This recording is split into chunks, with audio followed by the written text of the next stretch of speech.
آپ سے سوال کرنا چاہ رہا ہوں وہ اس لیے کہ بی بی سی نے رپورٹ کیا کہ جو فائنل ڈیسیجن تھا ٹرمپ کا اس وقت آیا ٹرمپ کو کہ جب ٹرمپ نے ویڈیوز دیکھی جہاں پہ میڈورو جو تھا وہ ناچ رہا تھا، محفل میں ناچ رہا تھا، ٹرمپ کا مذاق اڑا رہا تھا، اس قسم کی چیزیں تھیں اینڈ اٹ اینگر ٹرمپ سو مچ کہ اس نے کہا بس ٹھیک ہے اب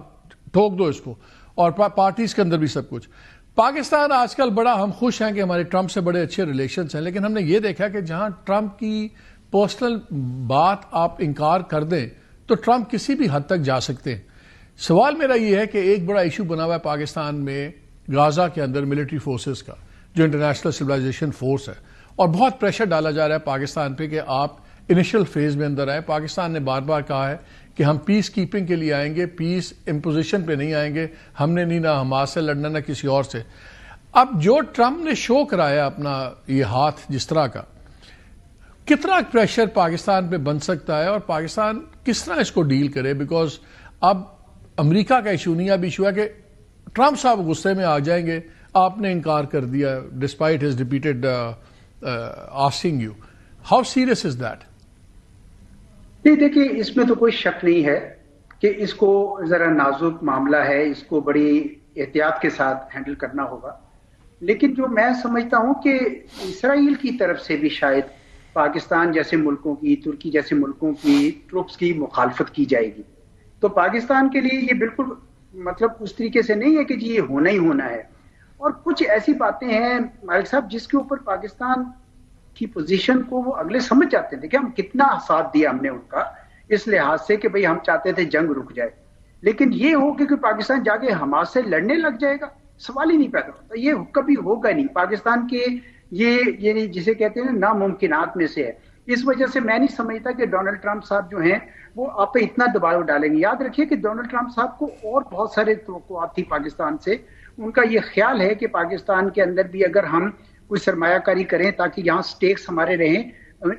اب بھارت اتنا قابل بھروسہ نہیں رہا ان کے لیے، اس طرح لڑ نہیں سکا جس طریقے سے ان کی توقع تھی، اور چین کے حوالے سے بھی وہ نہیں چاہتے کہ پاکستان مکمل طور پر چین کا جا کے اتحادی بن جائے۔ لیکن پاکستان نے البتہ ابھی تک تو پتے اچھے کھیلے ہیں، میرے خیال میں یہ مسئلہ بھی ہم ہینڈل کر لیں گے۔ جو میرے لیے سب سے زیادہ فکر والی بات تھی کہ ہم چین کے ساتھ اپنے تعلقات کو اس سلسلے میں بگاڑ نہ بیٹھیں، اور مجھے خوشی ہے کہ ہمارے ڈپٹی پرائم منسٹر صاحب وہاں پہ گئے ہیں، اچھا دورہ ہوا ہے، 75 سالہ جو ڈپلومیٹک ریلیشنز کا سال پورا منانا ہے، تو یہ ایک اچھی میرا خیال میں موو کی ہے پاکستان نے، اور مجھے یقین ہے اس بات کا کہ پاکستان دونوں ملکوں کے ساتھ بیک وقت تعلقات رکھ سکتا ہے۔ یہ یاد رکھیے کہ ڈونلڈ ٹرمپ کا جو رویہ ویسٹرن ہیمسفیئر میں ہے، لیٹن امریکہ میں ہے، وہ اس کا باقی جگہوں پر اس طریقے سے نہیں ہے جس طریقے سے، تو ہمیں اس طرح نہیں ہے، سوائے اس کے کہ ایران میں اگر وہ کوئی اس قسم کی حرکت کرتے ہیں جس کی وہ اکثر یعنی دھمکی لگاتے رہتے ہیں، تو اس کی امپلیکیشن پورے خطے کے لیے ہوگی، شاید پاکستان کے لیے بھی ہوں گے۔ ایک بات جو میں نے شاید کسی اور پروگرام میں بھی کہی، وہ میں ضرور کہوں گا کہ ہمیں کچھ وار گیمنگز کرنی پڑیں گی، کچھ سینیریو بلڈنگ کرنے پڑیں گے، سینیریوز اس طرح بلڈ کرنے پڑیں گے کہ اگر بھارت جو اس وقت مئی کے بعد سے پراکسی وارز میں زیادہ چلا گیا ہے پاکستان کے اندر، ابھی کراچی میں بھی کچھ دریافت ہوا، تو ہمیں وہ بھی دیکھنا ہوگا کہ بھارت کس حالات میں کب یہ کام کرے گا، یا ایران پہ اگر حملہ ہوتا ہے تو ہمارا کیا ہوگا۔ تو یہ جو سینیریوز ہیں ان کو میرے خیال میں شاید گورنمنٹس اگر خود نہ کر سکے کیونکہ ٹائم نہیں ہوتا، تو تھنک ٹینکس کو استعمال کر کے آئی تھنک یہ بہت امپورٹنٹ ہوگا پاکستان کے لیے، کیونکہ اس وقت every country is for itself to be. آپ نے ڈیورنگ یور کیریئر آپ نے بہت ورلڈ لیڈر سے آپ کا رابطہ رہا، آپ کا انٹریکشن رہا، government to government, individual to individual. میں کیونکہ ٹرمپ کی ڈپلومسی بڑی خطرناک حد تک ایک پرسنلائز ڈپلومسی ہے، میں اس چیز سے پوچھ رہا ہوں کہ جو ہماری اس وقت بھی ریلیشن شپ بنی ہے امریکہ سے، وہ بڑی پرسنلائزڈ ہے، وہ بار بار تعریف کرتے ہیں فیلڈ مارشل کی، وہ بار بار تعریف کرتے ہیں پرائم منسٹر کی، اور وہ انڈیویجول بیسڈ کانٹیکٹ ہے۔ یہ ریلیشن شپ میں خطرہ یہ بھی ہوتا ہے کہ اگر آپ انڈیویجول سے ناراض ہو جائیں تو آپ ملک سے ناراض ہو جاتے ہیں۔ میں اس لیے پوچھوں کہ کیا پاکستان کے لیے کوئی ریڈ ہیرنگ ہے کہ یہ ٹرمپ کا ہم نے نیا جو روپ دیکھا ہے، یہ تو کہتا تھا میں جنگیں ختم کرواؤں گا، I am only here to end wars not to start wars, no is constantly talking about other wars also. یہ ہماری ریلیشن شپ کتنی فریجائل ہے یا کتنی اسٹرانگ ہے؟ دیکھیے امریکہ کے ساتھ تعلقات کی جو ہماری تاریخ ہے وہ ہمیشہ ٹرانزیکشنل رہی ہے، آپ کو پتہ ہی ہے اس بات کا، اور کبھی اس میں اتار چڑھاؤ آئیں گے۔ آج اگر چڑھاؤ آیا تو ہمیں یقین ہونا چاہیے کہ اس میں اتار آئے گا ہی آئے گا، اور امریکہ کے بھارت کے ساتھ تعلقات نارمل ہونے ہی ہونے ہیں۔ لیکن میرا نقطہ یہ ہے کہ جب اتار ہوگا تو ہوگا، جب چڑھاؤ آیا تو اس کا فائدہ اٹھایا جائے، کیونکہ امریکی سرمایہ کاری خصوصاً آئل اینڈ گیس میں یا ہمارے منرلز میں اگر آتی ہے تو یہ پاکستان کی سلامتی میں سٹیکس بلڈ ہوتے ہیں، اور چین کے ساتھ بہت امپورٹنٹ ہوگا، کیونکہ آپ دیکھیں کہ سارے ملک اس وقت کوآپریشن اور کنفرنٹیشن دونوں کر رہے ہیں نا، سائملٹینیسلی کر رہے ہیں، ایشو بیسڈ الائنسز ہیں۔ تو مجھے اتنا زیادہ پریشانی نہیں ہے کہ امریکہ جب ہم سے یہاں سے ہٹے گا تو اس نہج میں پہنچ جائے گا کہ شاید ہم پہ اٹیک کر رہے یا اس طرح، وہ نہیں کرے گا۔ آئی ڈونٹ اینٹیسپیٹ دیٹ، نہ کوئی پاکستان نے اس قسم کا کوئی پوزیشن لینی ہے۔ ہم یہ غزہ میں تھوڑا بہت ہو سکتا ہے، لیکن مجھے اس پہ سیونگ گریس نظر آ رہی ہے کہ اسرائیل نے پہلے ہی سگنلز دیے ہوئے ہیں کہ پاکستان کو ہم نہیں وہاں دیکھنا چاہیں گے، تو میں اتنا زیادہ اس سے زیادہ خائف نہیں ہوں۔ چین کے بارے میں البتہ مجھے زیادہ فکر تھی کہ وہ کہیں غلط سگنلز نہ لے لیں، اور مجھے شکر ہے کہ گورنمنٹ جو ہے وہ اس طرف دھیان کر رہی ہے۔ سر وینیزویلا میں دیکھیں بڑی سٹرونگ ملٹری تھی، ان کی انٹرنل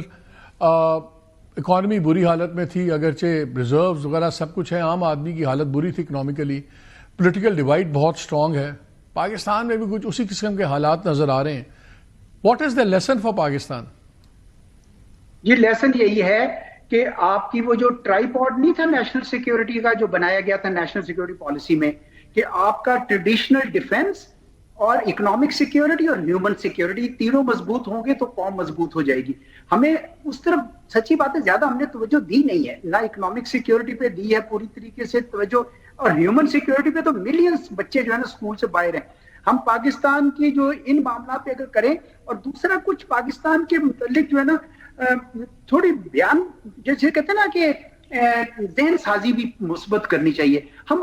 اپنی اتنی کامیابی بھی ملی ہمیں مئی کے بعد سے، لیکن اس کے بعد کئی ایسے لوگ ہیں، میں بھی ایک ہمارے دوست نے آرٹیکل لکھا، اس کا ٹائٹل تھا شیم آن اس۔ میں نے کہا خدا کا نام لیں یار، پاکستان میں اتنی جو مثبت چیزیں ہوتی ہیں ہم اس طرف جاتے نہیں ہیں، اور اپنے آپ کو خود ہی پچھاڑتے رہتے ہیں۔ کچھ تھوڑا سا اپنے آپ کو اٹھائیں، لیکن اقتصادی معاملات میں سمجھتا ہوں کہ سب سے زیادہ آپ کو تو لوگوں کا رسک بڑھے گا۔ آپ مجھے پتا ہے مالک صاحب، آپ